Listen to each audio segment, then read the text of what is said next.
आपण पाहताय कोल्हापूर संकेत लाईव्ह, प्रत्येक घडामोडीचा अचूक संकेत।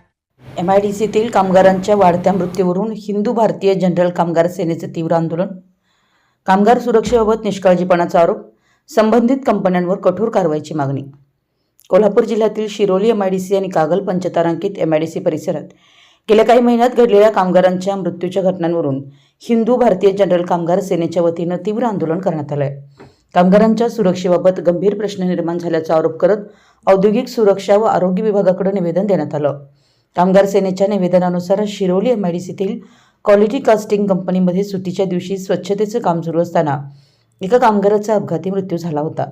तसेच कागल पंचतारांकित MIDCतील एका पॅकेजिंग उद्योगात मशीनमध्ये अडकून सागर कांबळे वय 38 यांचा मृत्यू झाला होता।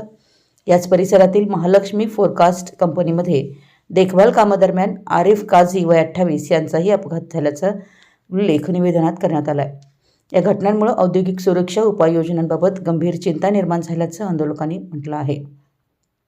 संबंधित कंपन्यांवर कठोर कारवाई न झाल्यास औद्योगिक सुरक्षा व आरोग्य विभागाच्या कार्यालयासमोर तीव्र आंदोलन छेडण्याचा इशारा हिंदू भारतीय जनरल कामगार सेनेचे जिल्हाध्यक्ष राजू सांगावकर यांनी दिला आहे।